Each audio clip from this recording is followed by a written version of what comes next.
Okay, now, understanding just how important it is that Rousseau has, or excuse me, understanding for Rousseau just how important it is that we have created a general will, that we have, and again in his terminology, alienated our individual desires and in many ways our individual private interests into a kind of collective common interest for which we have contracted a government, for which we have brought about a legislature, for which we have instituted laws. Understanding how important this general will is, and understanding in Rousseau's terminology and in his conception what happens if we lose the general will, if we step aside and if we somehow regress back into the state of nature, we become less than fully human. We become less than fully human if we are no longer in civil society. Again, drawing very clearly from the way in which Rousseau configures the state of nature and the ways in which that state of nature is very different from the Hobbesian and Lockean state of nature. Now, it's at this point that we are finally poised to engage and to understand one of the most famous, perhaps the most famous one sentence or even clause, half a sentence really, that exists in this text on the social contract. It's the most famous. Many political theorists would say it's the most infamous phrase in Rousseau's text. But it's also, I think, by far the most misunderstood concept and phrase in his text. And it's also the key to understanding Rousseau's theory of political legitimacy. Now, there occurs on, again, this is page 472 as well in my text, my Wooten text.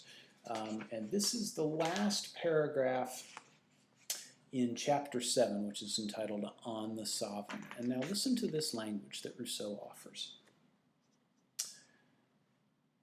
In order for the social compact, and here he means the social contract, to avoid becoming an empty formula, it tacitly entails the commitment that whoever refuses to obey the general will, which remember is that common interest which has been created through the alienation of individual interests that is accomplished via the social compact or contract itself.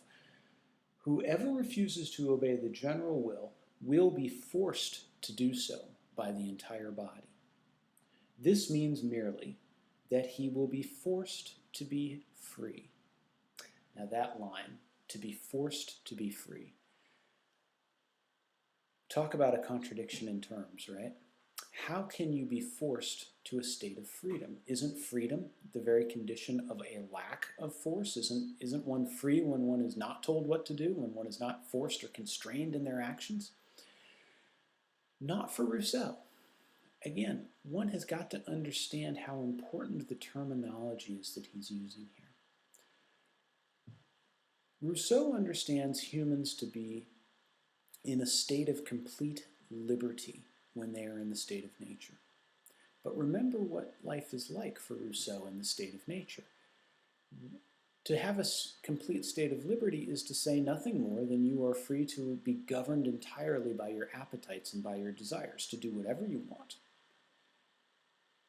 and to not worry about how your actions affect anybody else, to not worry whether your actions have long-term consequences or implications that could even be bad for you.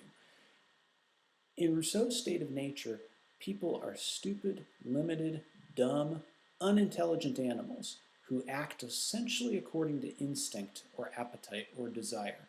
They have no higher learning, they have no reason, they have no capacity to engage in long-term thinking. That's the state of liberty. When Rousseau says people have to be forced to be free, and that if they were to leave the general will, you would have to compel them to return to the general will and compel them to obey the general will, because to do so would be forcing them to be free. Notice, he's talking about something very different. Freedom in this conceptualization is not the same thing as perfect liberty. And it is not what someone like Locke or Hobbes would understand, or what many, many, many later political theorists in the modern tradition would understand as freedom. Rousseau does not believe that freedom is the absence of external constraint. Freedom, he argues, is a mature state of human being. To be free is to be intelligent. It is to live one's life according to moral principles and ethical standards that are in large part produced or formed by one's engagement in the general will. One can only be free, in other words, in the state of civil society. If you're in the state of nature, you are not enjoying this advanced and mature and meaningful state of freedom. This is what Rousseau means. To be forced to be free is essentially to be compelled by your fellow citizens to be the best that you can be, to be fully human, to be a full, functioning member of the body politic, to be a member of the people, to be a citizen. This is what he means when he says we must be forced sometimes to be free if we were to deign to disobey the general will. Now, this is what Rousseau offers us in his theory of political legitimacy. This is not a tyranny. This is not a situation in which one is bound, like Hobbes would have it in Leviathan, to obey all acts of government. This isn't thought control, and it's not a kind of absolutist government. Instead, what Rousseau is requiring is that all members of a society, all members of civil society, everyone who has contracted or tacitly consented with one another to be a part of a mature political society, to be a part of the general will, must be forced to obey that general will. They cannot retreat back into this natural state of liberty, because to do so is not simply to endanger the collective interest itself, it is actually to allow oneself to regress to a prior and limited and immature state of humanity. To disobey the general will is thus not even primarily to disobey the collective interest. It is to engage in a form of self-annihilation.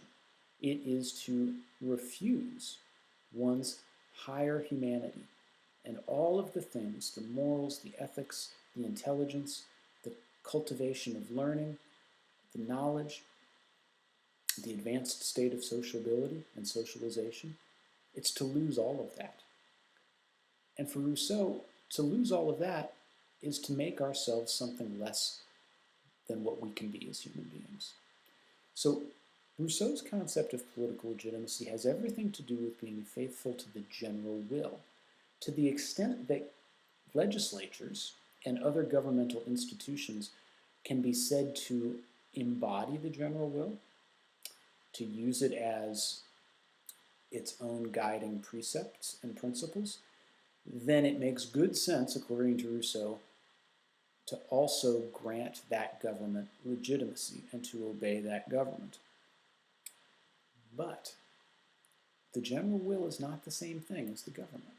It's not necessarily and logically embodied in governmental institutions like it is in the Hobbesian account of Leviathan. So there is, in short, more space in Rousseau to contest the nature and the trajectory of legislation and of what government is doing than it might seem at first blush. And the key to understanding the nature of Rousseau's concept of political legitimacy, and the key to understanding how broad in one way, but how limited in another way it is to really understand what he means by that infamous phrase of being forced to be free.